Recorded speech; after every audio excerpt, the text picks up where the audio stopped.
Thank you very much, Aaron. Yes, sir. Thank you very much. I'm going to wander around and I'm going to do some close-ups in the camera too. All right, is that all right? Okay. Have a little fun with it, and anything that I do really has to have some element of fun in it. So we'll just start out with that. And this old saying, if the mountain won't come to Muhammad, then the Muhammad will come to the mountain. So I see you back row sitters back there. Expect a visit, okay? Aaron, thanks for having me here in South College. Thank you for sponsoring this. The talk I'm going to present today came as sort of those waking thoughts. I bet everybody else in here does that. You about 2 or 3 in the morning or 4 or 5, you wake up and you go, oh, that makes sense now. Oh, maybe somebody should say that in this way. So that's a bit of what I'm going to do today, and talking about the emotional complexities of giving care. I do want to tell you just very briefly who I am. As a clinical social worker, I've been around a little while. I actually started in the field of care in 1976. Do not do the math, okay? Do not do the math on that. And I moved from community mental health models and community programs into hospital work in 1981, and it was at Blunt Memorial from 81 to 83, and finished a degree up between 83 and 86. Had worked a couple of places during that time too, but have been with the hospital solidly since 1986. And as Aaron said, around 1999, started thinking about a senior program, and in 2000 I got blessed and have been able to do that again for 17, pushing 18 years now. I actually got started in the senior program in November of 1999, so that makes 18 years at this point. At the hospital for the past 18 years, I have had a very special and honored position for me, is that I have been able to meet with any adult caring for another adult nationwide at no charge. The hospital has made me available on that level. And I'll say that again because it still confuses me. I'm able to meet with any adult caring for another adult nationwide at no charge. They made the position, or allowed me to have the position as a community outreach. What's your first name? Yes. Jennifer. Jennifer is dressed in red, very smart and dashing here. And Jennifer, you know, when folks start giving care, they don't really know that, do they? You know, at some point you just sort of discover that. So when folks are coming to me, they don't have a real clear idea about whether they're giving care or not. I've got several folks, and you have probably had them, that are very apologetic. I just need some information. I think maybe, could you tell me what are the symptoms of? And there's plenty of professionals in that room. I bet you get this every day. Somebody will stop you somewhere, probably in a big box store, because they've seen you or know, or come to call your office, and they go, I don't mean to bother you, but I don't know, my mother or father needs this or not. And there's almost an embarrassment, because it's giving care has some essential element of it, is that we might be impinging and taking somebody's dignity away. We might be telling on them about something. Jennifer, you ever run across that? Yeah, them needing care and us having to make that decision for them. Exactly. So when I started looking at this, I knew that there was caregivers out there because I was giving care. I'm on my 4th tour of duty personally right now. My father-in-law with Parkinson's, my father dying of end-stage Alzheimer's, my mother who is 93 is diagnosed as Alzheimer's, but I think it's more of a frontal temporal disorder, and my mother-in-law who's 97. And she is very outgoing, very sociable, but she will tell you the same things every 15 minutes. You know, we retain a lot of things. So when we give care, we don't really know where it starts, and we certainly don't know, Aaron, where it ends. So I want to tell you just the story that I'm proud of Blunt Memorial for allowing this to happen. But I was giving care in the 90s, driving back and forth between Maryville and North Carolina, which is about a 6-hour one-way trip, and doing that as much as I could while having 2 children in school, private practice, and working at the hospital.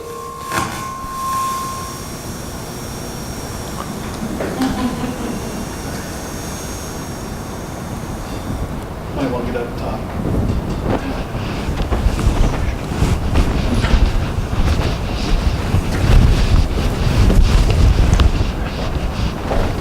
Gremlins. They do exist. They will find you. You will be all right. So I'm doing that driving back and forth, not to test your tolerance on this story, but I've been doing that for a few years, getting out when you can. And like Aaron, after a while, you love your people, but you don't love the process.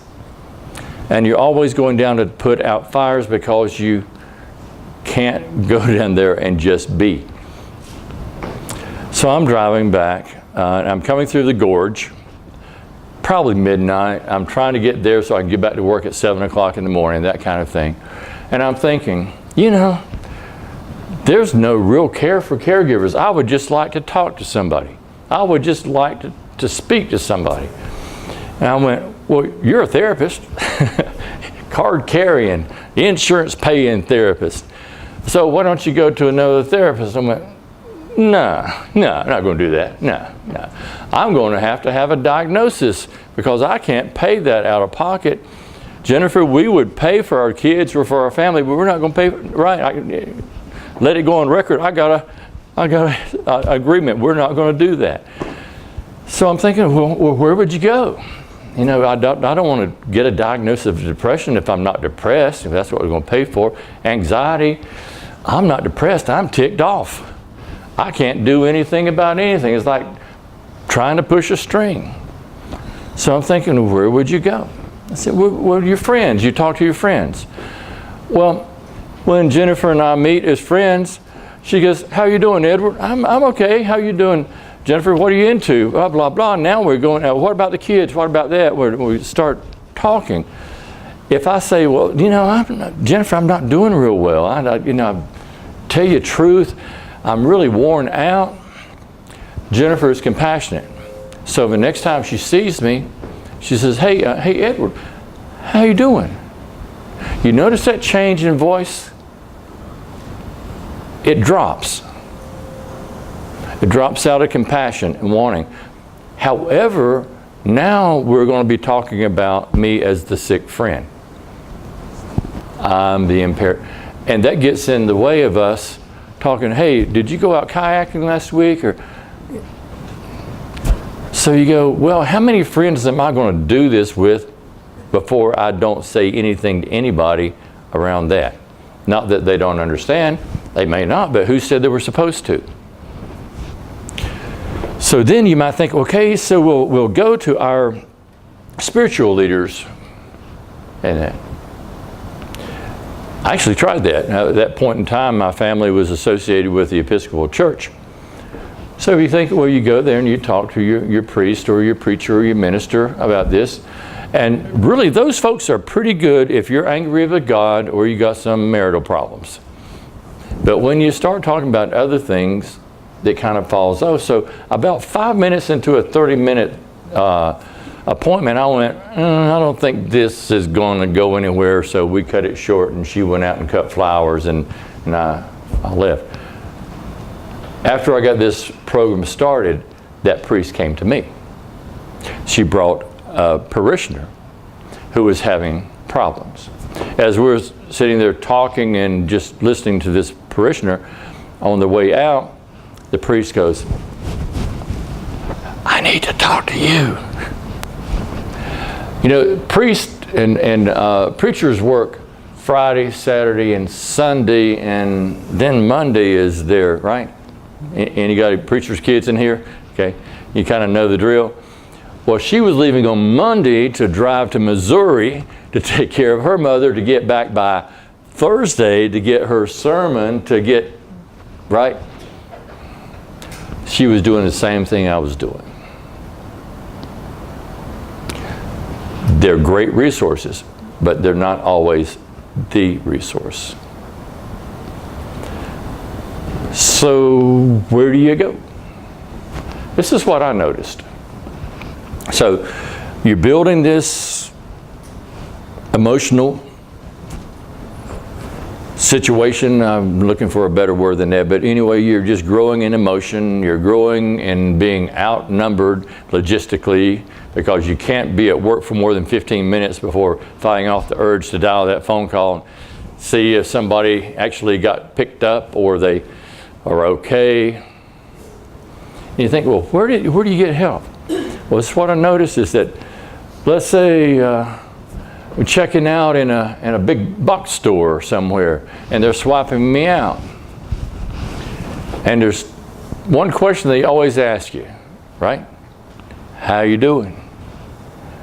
And I've had it right to here. Somebody asked me the magic question that's not my friend. And I go, blah, blah, blah, blah, blah, blah, blah. You wouldn't believe I just got back, blah, blah, blah, from North Carolina, blah, blah, blah. Can't do wrong right, blah, blah, blah. Yeah. And there's two reactions to that. The first is that, yeah, good thing, yeah, fine, yeah. Just swiping me out, want me to go away. The other is because about 1 out of every 4 families is taking care of another adult. Remember, that's 21 and up. I didn't say 108. 21 and up. About 1 out of every 4 families. And how many people are in a family? That means there's going to be a bunch of people, right? So what happens is that goes, well, me too. I'm having to work over here for Doris because she had to go out because her daughter couldn't get the prescription because it was a narcotic and she couldn't pick it up, and she had to go get it, and I'm filling in for her, and I got to get out of here by 6 to go make sure my mama gets supper. And we're going, Lord, unless I found a kindred soul, and we start just talking and listening to each other, and we look, and that line is all the way back to sporting goods. So I'm saying in my head, somebody ought to do something about this. There should be somebody doing it. And I'm going, you're talking to yourself in a Buick. So maybe you should be the person that goes ahead and tries to get something done. That's when fortune smiled for me, and along with Joe Dawson, who was the CEO at the hospital, Joan Jackson, who was the nursing, and Anna Shugart, who was my supervisor, they cut me loose. I don't know if that was a good thing or a bad thing. It's like I know how to solve this, but whether they want me to do it in my style or not. All right. So I've been able to be that guy, and I meet with about 320 folks in my office on a consultation basis each year, about 320. Those range about an hour and 15 to 2 hour sessions. I don't have to keep that. All you therapists just go ahead and get jealous. I have no paperwork. Okay. And I can meet with people on their terms. We do 3 things. Hope this will be what you see coming out in here. But 3 things is I want that person just to have a chance to tell their story.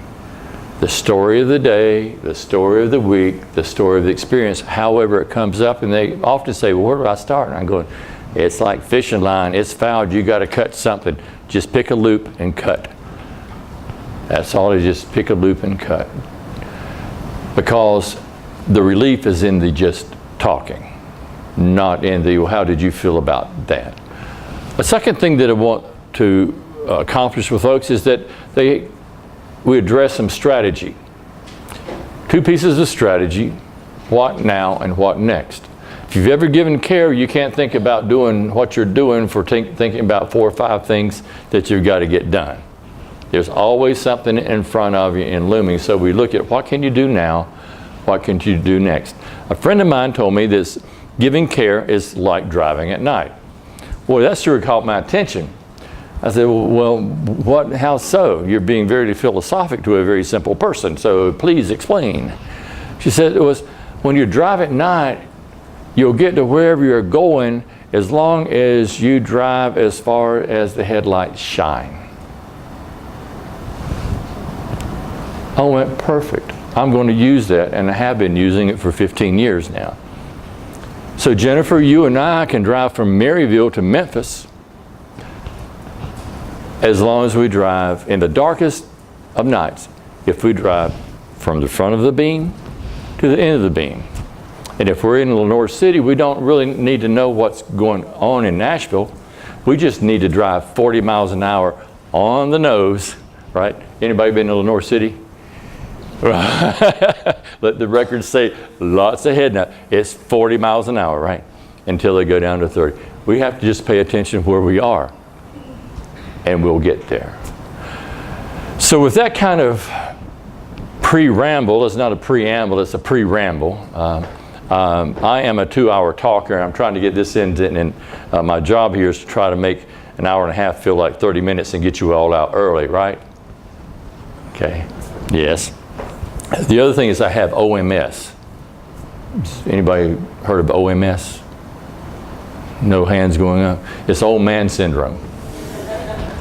Ask me a question, I'll tell you a story. Got plenty of them. Ask me what time it is, and I'll tell you how to build a clock. So I'm going to indulge your tolerance and ask your permission on the front end. The mics, are they going to work all right here, Mr. Sound Man? Okay. So I work with Blunt Memorial Hospital, as I said, and they let me come out today. But a person that I have a lot of respect for is Rosalind Carter, and she created the Carter Institute for Caregiving, which I was scheduled to go see until my mother went in the hospital the week I was supposed to go. So that being it, it's been a year and a half now. Maybe I'll get there in 2018. Funny how that thing comes up, right? Those things. So the quote that I have opened probably every talk I've ever given is this, that she's attributed as saying that there's 4 types of people in the world. Those who have given care, those who are giving care, those who will be giving care, and those who receive care. Of the 4 of them, that last one is probably the hardest one, isn't it? Anybody just a great patient in here? No. We don't want to be impaired. We want our independence. All right, I know some of you like statistics. I tolerate them, I like them, but this is the only slide that you're going to get on statistics, okay? I'm not going to wear me or you out with this. And this comes from the National Alliance of Caregiving and AARP.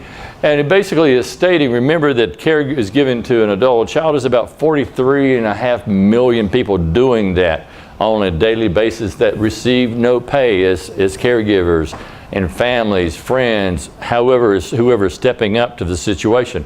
There's a little over 34 million who provide unpaid care to an adult aged 50 or older. Anybody 50 or older in here besides me? Yeah, you got like 4 other people in here. Okay.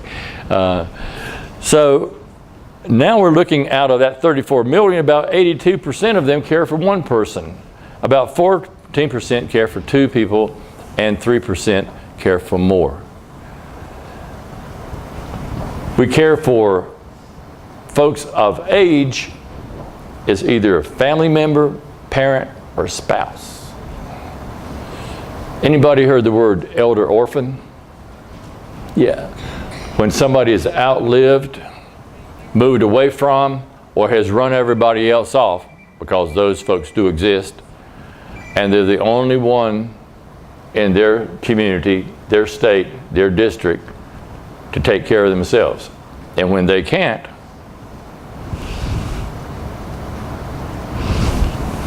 that's it. I have no words. When we're giving care, it is not a unilateral experience in yourself or with others or in your own body. It is a complete experience. We used to use the term mind-body experience, but it's more than that. It is part of your spirit. It's part of your mind. Your mind is what I've never seen. When we got 4 people, we got 6 different, at least 6 different interpretations of what a mind might be. And it's our brain and our body. So in this process, I want to identify that the emotional piece of it, I know there's financial, I know there's logistical, but I wanted to come at it from a very simple neuroanatomy lesson about how we get emotionally trained in the caregiving experience. And the first thing I'll have to say is that Dr. Mary Pope in Maryville years ago, back in the 80s, she would one of those rare psychiatrists that would actually lecture to patients. Boy, that was just don't see that very much anymore, that psychiatrists take that time out to actually do an hour lecture with their patients. She's the one that caught my attention, and I'm speaking of today, is that there's 2 types of feelings. So I'm getting ready for a very in-depth conversation with a psychiatrist about feeling states, and she says there's surface feelings and deep feelings. The surface feelings are all those mad, glad, sads, all those things that happen in the world and we have some reaction to. The deeper ones are those that hit, and they would be characterized as trust or mistrust, safety, not safe, secure, not secure, loved, not loved. So when Aaron cuts me off on Alkilia Highway out here, I'm driving my bubble and he cuts me off, I'm probably going, Aaron, dang it.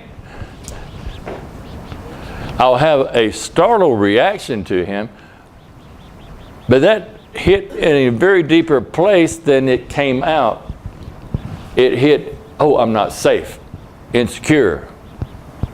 Danger, Will Robinson, danger. And then it comes out. But I am more aware of my anger or my frustration or my annoyance or whatever it is out there that I would be feeling towards Aaron than I would have been, oh, I was just really threatened. It was not safe, not secure. So when we're looking at caregiving experiences, we talk about those things that are very surface. Most of the time, well, it was really frustrating, or it was anger, or I felt this. And when people get in my office, they go from that surface feelings to, I don't know if my mama loves me anymore. And she may be, but she may have dementia and can't show that anymore. Or she may never have really been able to say that or be there. But we start getting a lot of linking of deep feelings, and people don't even know they're really speaking of them.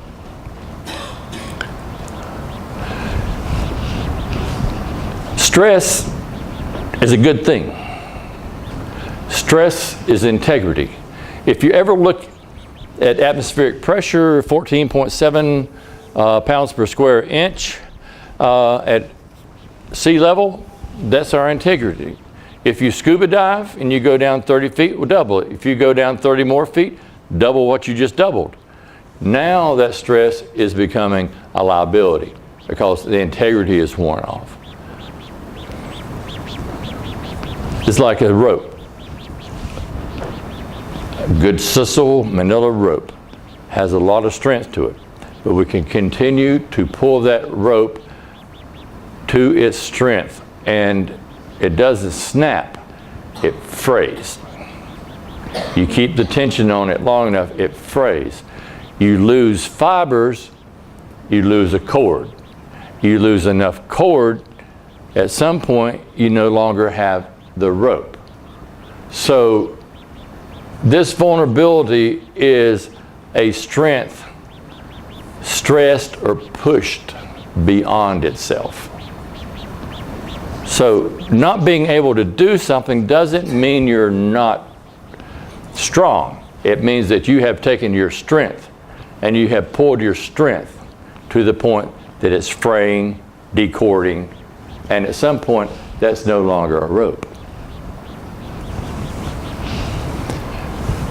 So that's sort of where my launching point is today, is that anxiety is a good thing. We all need anxiety. It moves us to do things, either physically or emotionally, or it may move us biochemically to do things. So anxiety is a good thing,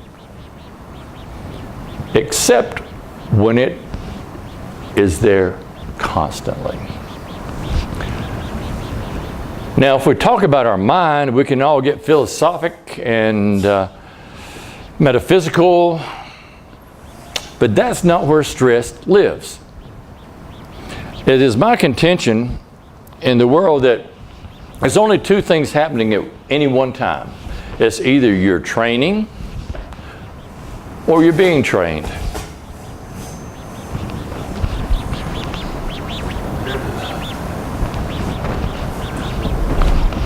Training or being trained by an electronic device right now. Yeah. I'm offering you information. However, everybody in this room that I can see, except for those folks that managed to get the shadows over there, the shadow people, are training me to either hurry up or quit with the OMS stuff or move, not to test your tolerance. You're training me to be your presenter. I'm just trying to get some things along to you and do them in a way that now we have a mutual training opportunity. But we're either training each other or being trained by. I have seen that happen so many times in caregiving, that a person comes in to give care to this person, and then a third life form emerges that trains both of these folks how to act with each other. They will not act the same way with anybody else in the world, but this third life form trains that person or that family. I've seen it happen in my family at least twice, in which we would try to keep Dad's dignity up, try to keep his honor up, despite safety. We would put honor and dignity here, sameness here, safety down here. So every time something would happen, we'd be asking him what he wanted to do about it. He no longer had the capacity to make those decisions, but we wanted to pretend that he did, or hold him up or put him in the process. Not helping. So this thing trained us until somebody came in and said, he can't drive. Don't ask him what he wants for supper. He doesn't know. Just give him supper. It's not being dishonorable to keep things safer for him rather than try to keep the family looking the same. We get trained by that third life form. If you've worked in assisted livings or been with people, you'll be talking with somebody, and the minute that family member comes in, that person changes. And they go right into a stimulus response paradigm. About under 6 months of doing consultations with folks, I quit being a therapist. It was not working. People just wanted to be heard, and I had to start looking at strategies around stimulus response. So the anatomy of anxiety has a stimulus response, but it even goes more than that. It goes to a classical conditioning. If you all remember your Pavlovian dogs and that type of thing, it's when you present a stimulus and an organism has a physiological reaction to it, not as a stimulus response, just a behavioral relationship, but we have a physiological. So those are the two places I'm taking you today. We're thinking about stimulus response. This happens, I do something behaviorally. We think about the classical conditioning of this happens and my body responds, and I don't have much control in it because I have not been in touch with those deeper feelings, those deeper situations, those deeper issues. So what triggers anxiety? Well, our environment does it. Our situation does it. I feel fairly safe with you all in here. Some personalities a little shakier than others, but I feel fairly safe with folks. But that might just be my own personal history and the way that I respond. I know that I'm wound kind of tight, and before I found that out, I had no clue. And before I started taking beta blockers for a heart, I didn't know what calm might even be. So with a little physiological, you can go from 0 to 60. Have we got any really good caregivers in here who are responsible for street lights coming on and off? If something happened or a chair or something is out of place, that they might come in and rearrange, Brian, all the chairs in this auditorium before we got started so all the seats were up. Okay, nobody in here like that at all. Okay, but our own personal history about how much care we have to give or how much responsibility we need to take, even though it's not mine. It kind of gets to that whole silly thing is that those street lights aren't coming on this street. I wonder what's going on here. Who do I need to, you think I need to call somebody? So we bring that into. If somebody were to throw a rock up against the wall here, I need to be a little bit alarmed. If that was just something everybody else was doing, I would go, I'm in a wrong crowd. Stress is a physical condition. It is sensory arousal. It is your amygdala arousal. It is a hormonal release and an endocrine system activation. You are not going to escape that. You got any clue? I don't have a clue. You're not going to escape that. It's going to happen. So something comes in and it's going to go to the non-thinking part of your brain.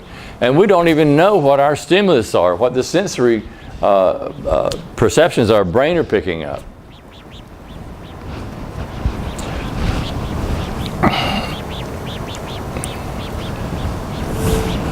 This little almond-shaped feature in your midbrain is along with 3 other midbrain reactionary and regulating features. You have the thalamus, which receives all the incoming information. And then that thalamus will feed that information to the amygdala. This is where it gets dry and boring. Okay, it sets it into your amygdala. Now, most of the folks in here have ever heard that word or had association with that. Oh, that's your center for fight and flight. That's your fear center. Well, it is not just your fear center. It is that fear is one of the easiest emotions to study and to get data on. It is your emotional regulation center. We just don't measure much when you're feeling happy, when you're feeling satisfied. It also has another feature called your hypothalamus, and your hypothalamus has to do with some activation of your endocrine system, and keeps your water weight going. It tells you if you're hungry or not. It regulates your temperature. It regulates other hormones in your body. So when we've got a person who is not eating, not necessarily older, but they're not eating, we would tend to say if they didn't eat for a while, they're becoming anorexic. True? Yeah.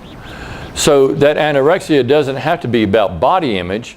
That can be is that hypothalamus just is not telling that person they're hungry. They may actually have a sensation in their body that they're not full, but that hypothalamus is telling them they're not hungry. It doesn't have that sensory. So you have these things that are beyond logic. Again, if you go to a memory care about lunchtime, dinner time, how many folks do you see there trying to encourage somebody to eat? I got head nods.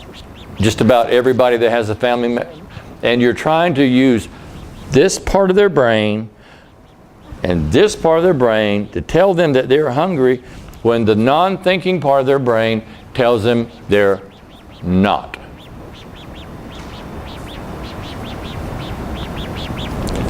So when we receive various stimuli that comes in, unbeknownst to us, before it gets to the neocortex and parietal lobes, and we begin to think about this and reminisce about it, we already have a deep feeling And that feeling is either going to be I'm safe or I'm not safe. And I don't mean that somebody's got a spear to your back, not safe. But you just got that feeling that it ain't going to go right. Not going to go, this is not safe, this could go worse. You kind of rocking like it, yeah, I know that feeling, like this could get worse from here.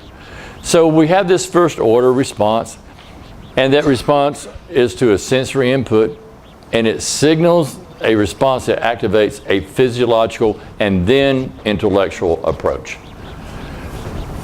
I have never given a talk on caregiving like this in my life, except the 2-3 prior that I've done on this. I don't know why I didn't think about this. We do this with panic disorders all day long on my psychiatric unit. So when we're talking to folks about anxiety-related and panic-related disorders, we're trying to tell them what their anatomy is, how it's getting activated, and then how you can use your intellectual process to think, am I really in trouble here? Or what's really going on? And I'm thinking, well, caregivers are in panic zone, anxiety zone, ever since the day that they have realized they're actually giving care. I could probably get an amen on that. When this happens, it goes to 2 different systems in your body. At least 2, but you have the sympathetic nervous system, which puts you ready for action. It stirs you up. It wants you to survive. And then you have your parasympathetic system, which is basically how we get through the day. It likes to digest food. It likes to keep blood to its extremities. It likes not to be floating and floating in anxiety. But when you get that stimulus and you begin to get trained to those stimulus, this activates the sympathetic nervous system. And then you have those classic panic attack signs of something bad is going to happen, fear, breathlessness, I can't get enough air. If anybody's ever had a panic attack, that's the one I hear. And that my heart, I can't seem to swallow. Palpitations of your heart. And then there's this increased muscular tension. I don't think I need to explain that too much. If anybody has ever even come close to a panic attack, you know you're losing perception. You know that you're losing the ability to be in control. And that has never relaxed anybody I've ever known about it. Just how this works. This is overkill slide, but this is how it works. This is what I put in instead of putting another statistical slide in, Aaron. All right? Okay. Just to go. You have stress hormones, adrenaline. Those are for immediate action. That's fight, flight, make me move. If my daughter, when she can find snakes that don't even exist. I swear we can be going anywhere and she'll be the only person that sees the snake and oh my God, oh my God. She has that jump across the sidewalk walk kind of thing, a surge of energy. We have that surge of energy because we have norepinephrine, which is our anxiety neurotransmitter, which needs to be there in some amount, but it says, hey, throw another bucket on here. We need some more of this. We need to get active. So now this backup system for adrenaline makes you aware, awake, you're highly focused, and it doesn't need blood in your fingertips. It needs blood to stay alive here, so it starts putting anything inward. This one, you start with your cortisol, which is a hormone, a steroidal hormone. And we have called it forever the stress hormone, which is great. You need to have this in your system if you're being threatened. But what it does, it goes to the amygdala, to the hypothalamus. As I said, the hypothalamus is sort of that regulatory feature that says, okay, endocrine system, okay, hormones, let's get it on. Goes to the pituitary gland. Pituitary gland tells your adrenal gland to produce cortisol, the life-saving mode, and it suppresses the functions that are unnecessary for immediate survival. If you have a reptile and they have consumed prey, and then they themselves become under stress, one of the first things that they will do is regurgitate prey. We do that same thing by getting blood where we need to go. But do you need that constant fluctuation in your day? No, you need it on those occasions which you're really threatened. So, I'm going to take a side slide here because we're talking about anxiety. Dr. Coyle, a psychiatrist I've worked with for a number of years, we both agreed with anxiety is the precursor to depression. And it's a very simple formula that we use for this is that when we want life to be balanced in here. We want it balanced to whatever we balance it. So control is essential. And if something goes out of control, then we want to get it in control, and being back in control is the desired outcome for whatever it is. So we will focus on that. We'll begin to have concern and worry, add your own word here, and we'll do whatever we need to do to have some remediating and remedying trial. We'll try something, and then when that something works, we'll latch on to it. So when we have a success, we re-establish some sense of stability, and we go on until that kind of happens again, and then we'll try it again.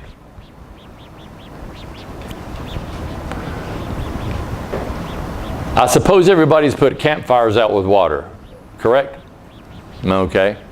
Has anybody put a frying pan full of en flambe oil out with water? Has anybody tried? Yeah, right. So what worked with that campfire or whatever, that paper fire worked, but when we went to use something, right, it just made it worse, didn't it? Yeah. So that being a very simple example is that we'll use things and you keep using them until it doesn't work anymore. Now we're overwhelmed and we'll keep trying. And if we don't have any success, then the bottom line of that is helplessness. I'm beginning to feel helpless. Unless we get somebody to intervene or we get new information or shown how, we'll stay in that helplessness. And if we stay there long enough, it goes to hopeless. One of the main drivers of depression and helplessness and hopelessness in the caregiving experience is, I will guarantee you, from the moment you know that somebody needs more care, you're going to worry about what? Running out of money and how you need to spend it. And when you get down to you don't have any more, all you have is energy resources, we go to helpless, hopeless, and feelings of depression. I didn't say that was clinical depression, but it does change your neurology, your neurochemistry, excuse me. So very simply, if we live at a steady state and our meter is right here, that's cool. That's where it's supposed to be.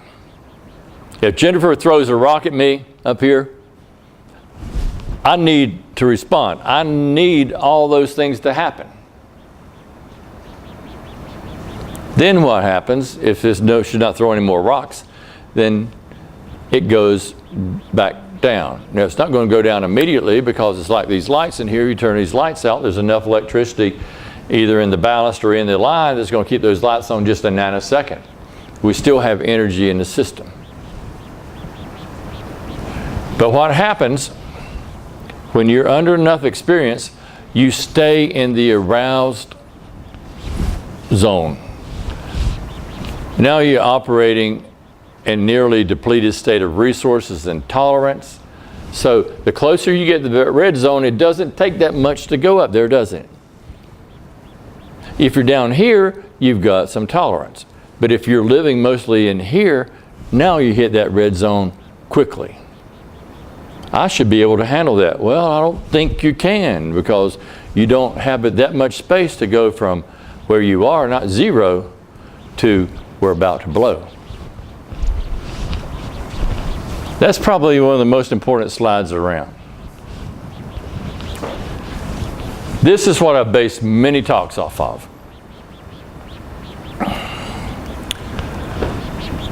I really appreciate that the College of Nursing put this caregiver burden scale out. It helps folks realize where they are in an interaction. It doesn't mean because it's in black and white here that's who you are, where you are, or where you're going. But it is where many folks that they have studied over about 6 to 8 years end up. So as we'll go through this, I'm not going to try to read this word for word. You can do that. But when we start out in giving care, we're pretty anxious to get things settled again. And we want to provide the best care.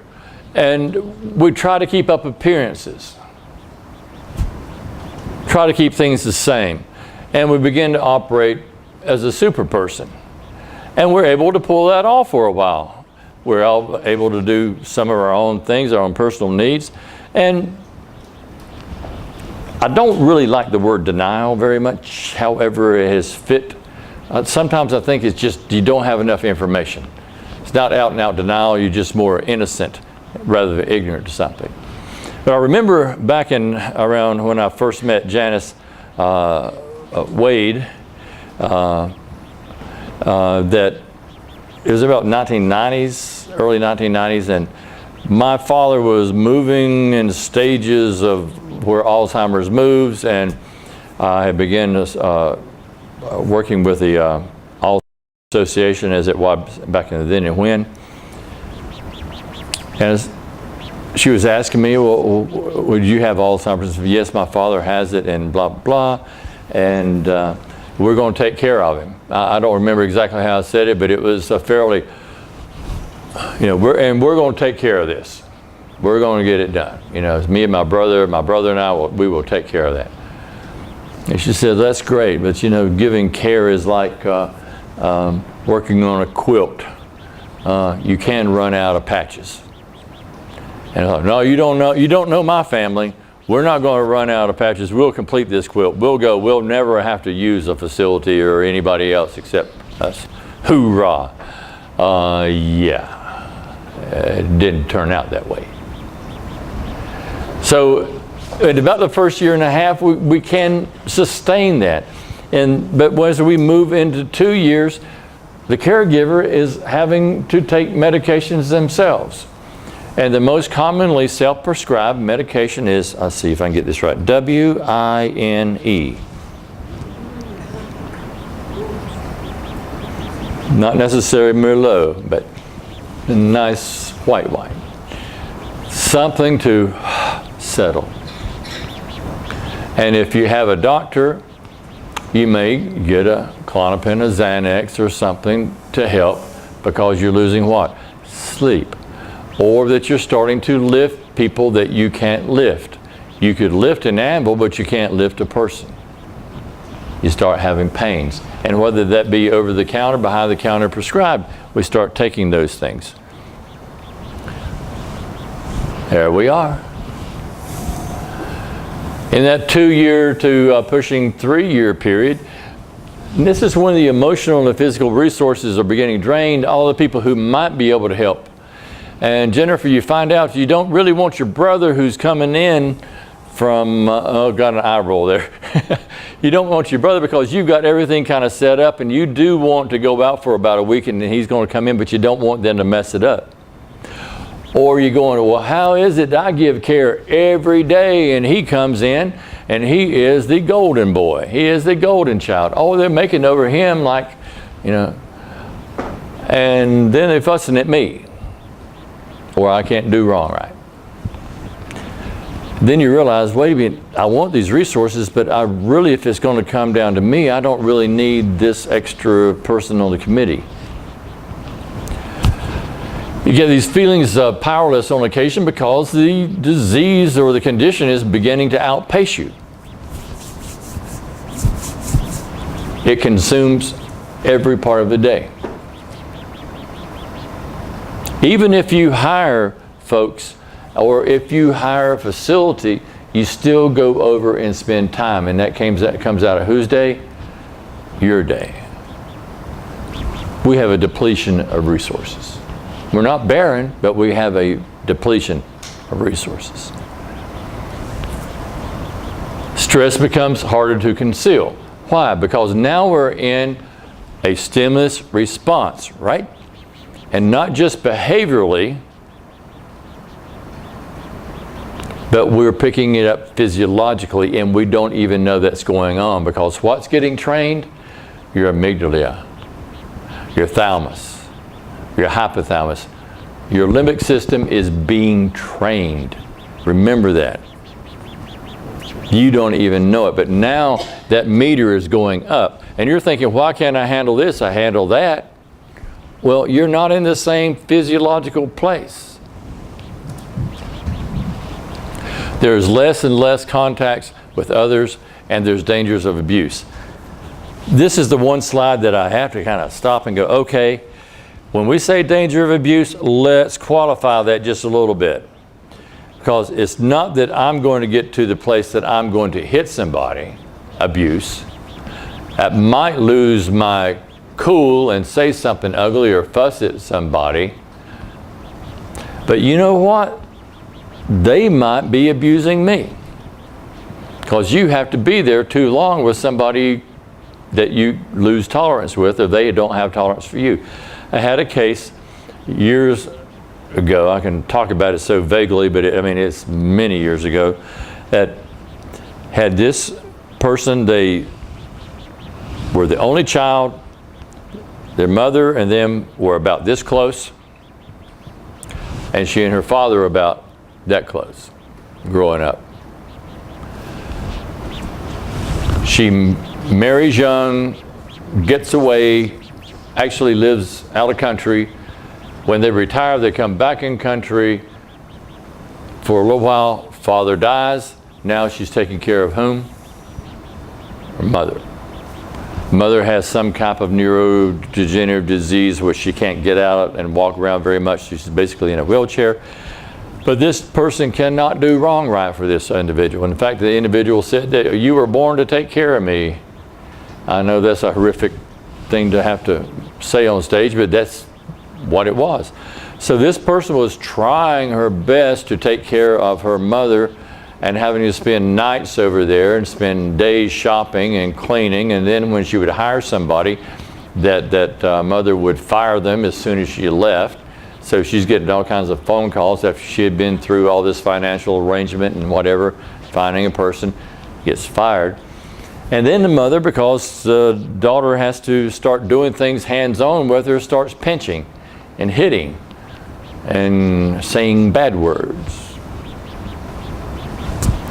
So this person is coming to me, and they're over 65, giving care to somebody in their 80s. Is that elder abuse? To whom? The caregiver is getting abused, and they're over 65, right? So when I report this years ago, I got this real long pause on the phone like, well, is the mother being abused? I said, no, the caregiver is being abused by an older adult. Because you always think about the danger of abuse is the youngest person is, right? So in discussion with that, I learned the term self-neglect. So really, because that daughter had the ability to walk away, go away, so it wasn't technically they were being a power play abuse. But we looked at that this mother was not allowing anyone to take care of her and forcing this daughter to be in a situation in which was abusive. Adult Protective Services did a great job. I'm just going to say that they did a great job in helping that situation. So I have to qualify that. Danger of abuse. Well, we can abuse ourselves by staying in it. And I think we have to remember this recovery tool term is called HALT. That when we find ourselves, which is a really hard thing to take your own pulse, becoming too hungry, too angry, too lonely, and too tired, we need help somewhere.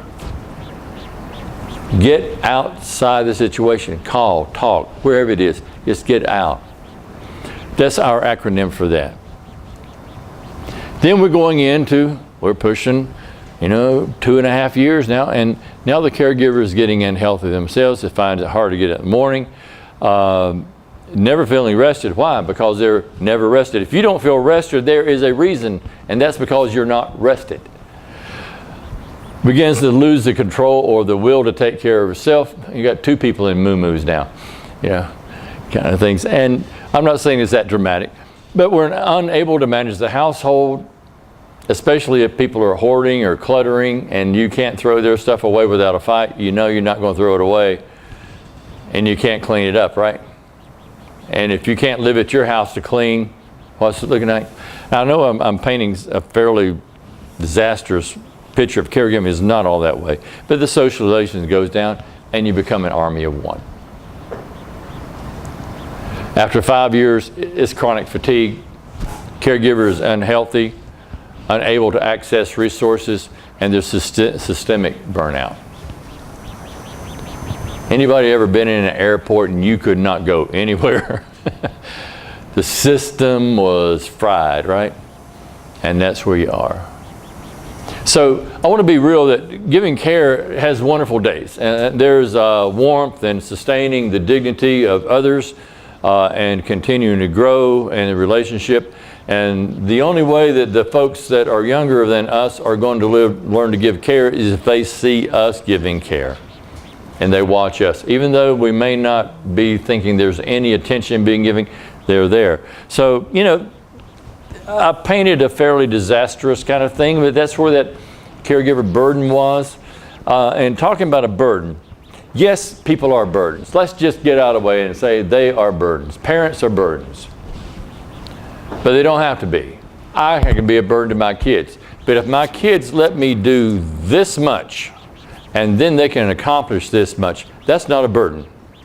That's what families do, what relations do, what loving people do with each other. Let people help you this much and they can get this much done. But don't have them do this much and maybe get this much done. Definition of burden right here. That is a burden. When somebody has to work harder than is completely necessary to get something done.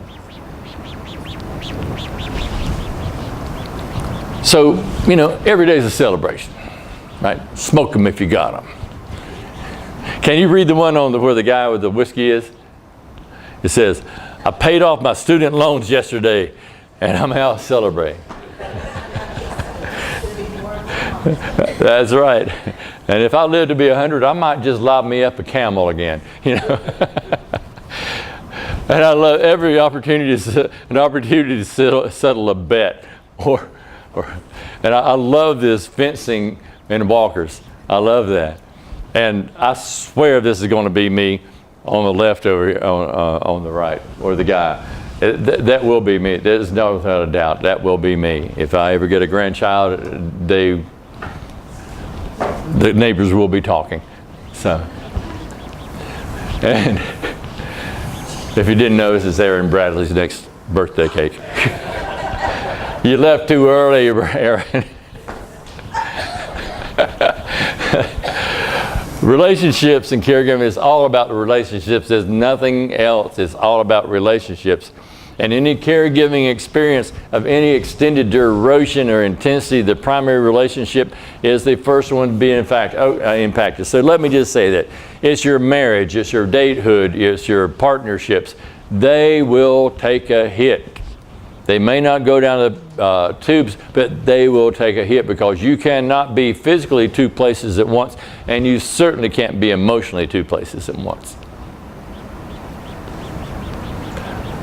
I had a couple on my couch, and they were sitting on each end, and they were doing this, trying to stay connected by fingertips. all during the hour and a half we're talking. And at the very end of a description of a very taxing caregiving experience, the young lady said, "Could you recommend a marriage counselor?" And I said, "No, you don't have a marital problem. You don't have enough time to be married." They're trying to reach out. They're both, you know. It wasn't like one was trying to touch the other. They were both staying connected. They had to be loving each other. They were in this together. You kind of feel it. They didn't have a marital problem. They couldn't have a marriage. No time, no emotional space, place. They still loved each other. I'm not going to go too much in this because I've just got a minute or so. But in families, there's mutual aid and there's obligation. But the chores are the same. Whether you come from a family that's doing pretty well together and makes decisions, they come together because that's what we family do, or if it's an obligation, somebody's got to go. You going to go? I don't want to go. Mutual aid, obligation. But when you get here, the chores are the same for the person. Those things got to be paid, medications, beds made, all of it. But it's the stresses that are on you as you do this. I'm going to skip that one. But in any caregiving, it comes down to this. Do not expect it to be much more. I get delighted when I see an entire family that is able to cooperate, but it comes down to 1, 2, or very few that give care in that family. It comes down to one person takes the lead, or a couple people take the lead, or just a very few people in that family are able to give care, because not everybody can give care. And I'll be very kind and just leave it at that.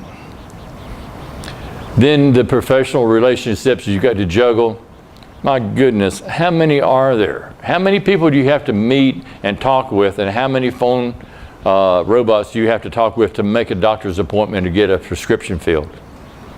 And that's just one aspect of the day, right? Anxiety. I always think of that line from Butch Cassidy and Sundance Kid. Who are those guys?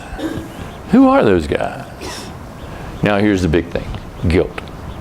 Now we feel guilty because we can't do it enough, because I don't have emotion enough. It's like a shadow. It just kind of hangs around. I call it hungry ghost. It just comes to bother you.